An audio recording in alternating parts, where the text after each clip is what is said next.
Howdy y'all, Tex here. Standing over here in front of my freshly washed truck. Looks good. Now, oh y'all, pardon me for that. Sitting out here in Arkansas right now. It's about 70 degrees right now. Feels pretty good out here. So anyhow, y'all, firefighting story now. I was talking about teasing y'all with the hottest fire I'd ever been in story now. The hottest fire that I ever went into was a gas well fire. Sure was, it was a gas well fire. So I actually got called out for gas well fire, and I think I was down there 8 hours. Our gear was rated for 1500 degrees, and I went in on the first team where we were hooking a winch cable from a dozer up to frac tank, and also a generator that was on a A-arm trailer that had a pintle hook. Well, it was a pintle hitch, so it was just a circular end on that pintle hitch on this trailer. It hooked to the actual pintle hitch on the truck, which was the hook part. Well, anyway, we went over there, and we went in with dragging this winch line behind us, me and another guy, air tanks on, everything we breathe. That fire was so hot, they had to shoot a water curtain between us and the fire. So instead of shooting the fire, they were shooting a water curtain on the side of the fire between us and the fire to keep our gear from melting. So anyway, we get over there. I hook up to a frac tank. Dozer drags it on off of there. So we go over there to hook up to this this generator, portable generator, with on that A-arm trailer. Got that pintle hook. It's got just it's a circle up there in the front, the end of them A-arms. Well, we had a winch cable. Well, the winch cable had a hook on there, but the hook was not wide enough to clear that daggum pintle hitch. And my partner kept trying to put this thing on, and I'll get a little warm now. And I told him, I said, give me that cable. So I grabbed that cable and I wrapped it around that A-arm of that trailer, and then I wrapped the winch cable around it and stuck the hook of the winch cable onto the cable itself and cinched it down, let the dozer drag that out of there. And then we went over there and went to rehab for about 2 hours after that, because that had done us in.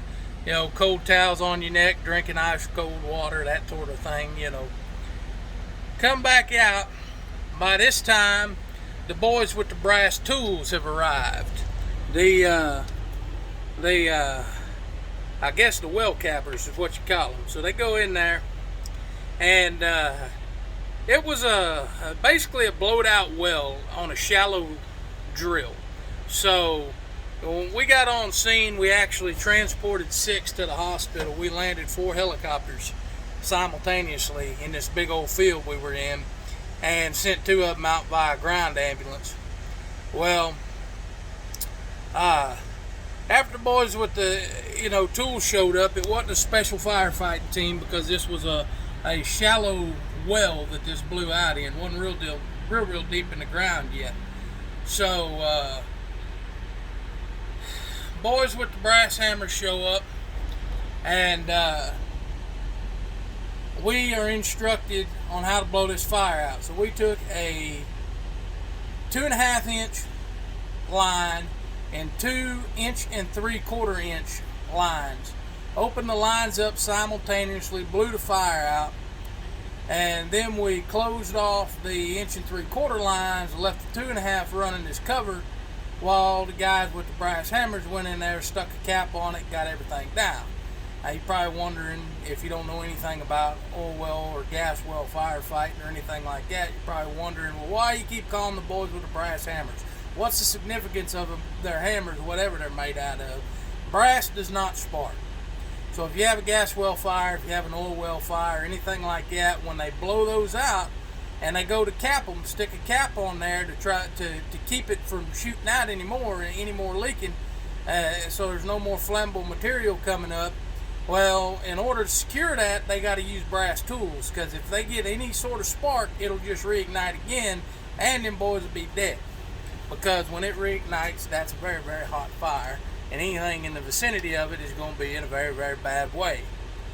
So, after we blew the fire out, after they put the cap on there, at some point when we went to rehab, they sent another team in to drag the oil rigging away. The actual rigging itself, the drilling rig that had blown apart and fell over and everything.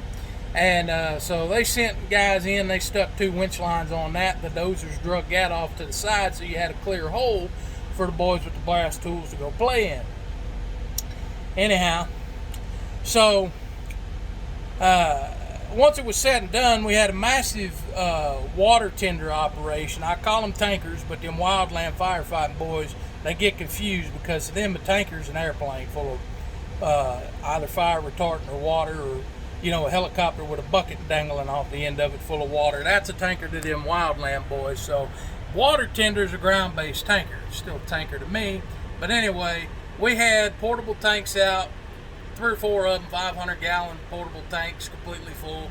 We exhausted the water supply we did have on that rigging after it was done, because that was the only thing we really had left to shoot water at. And I will tell you that we had probably 2,000 gallons worth of water after this was blown out and everything was capped up to deal with, and we shot it all of it on that rigging, and it was still steaming. I don't know how the stuff didn't melt altogether, but it was still steaming. And anyway, yeah, after that we mopped up, got everything put back on the truck, went back in service, went back to station. That was an 8-hour ordeal. I almost burned my gear off. But anyway, y'all have a good one. I'm gonna upload this video.